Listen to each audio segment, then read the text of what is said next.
que exigiam melhores condições sociais e um aumento salarial na ordem dos 80%. Está assim levantada a greve e retomado os trabalhos normais com a circulação diária de 17 comboios suburbanos entre as estações do Bungo e Catete, bem como o comboio para a Luínha, na província do Kwanza Norte, e na quarta-feira será retomado o comboio de longo curso para a província de Malanje. Olha, volta tudo à normalidade, quero dizer que hoje começamos a circulação às 5 da manhã, como estava previsto.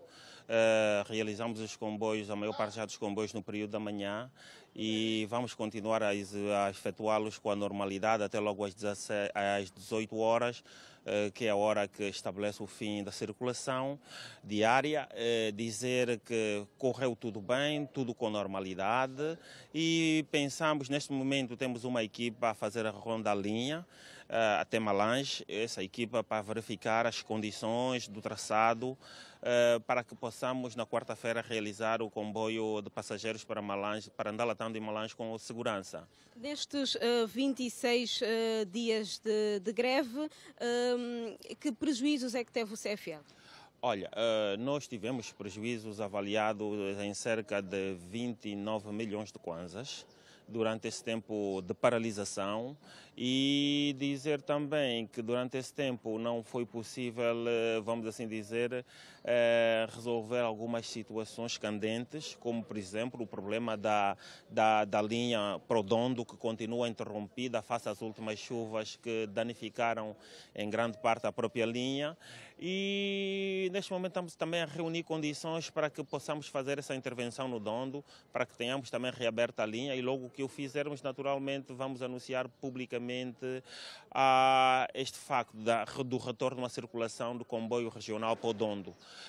Mas dizer que quanto ao fim da greve, naturalmente, o fim da greve foi antecedido com uma reunião que tivemos na passada quinta-feira, dia 23, entre a Comissão Negociadora e o Conselho de Administração, na presença de representantes do Ministério dos Transportes e do Ministério do Trabalho e da Segurança Social, que permitiu, vamos assim dizer, consertar este levantamento total da greve, e ficou, vamos assim dizer, mais uma vez vincada por parte da administração a continuação da aplicação dos pontos constantes do caderno reivindicativo, muitos deles também condicionados à nossa produtividade, como a questão dos 80%. Nós realmente, quanto à administração, não somos contra o aumento solicitado, somos apenas a dizer aos trabalhadores que devemos fazê-lo em função das nossas possibilidades, em função do nosso trabalho, com maior disciplina, maior rigor,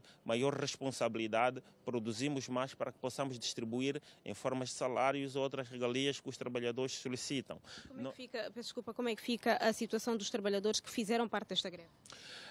Do ponto de vista salarial, tal como estabelece a lei, estes trabalhadores não vão receber o salário do mês de maio. Isto está estabelecido na lei, a lei assim o determina, e nós naturalmente vamos cumprir a lei. No nosso entendimento, a lei não pode ser negociada, tem que ser cumprida tal como está. E vamos continuar a trabalhar para melhorar, vamos assim dizer, as condições.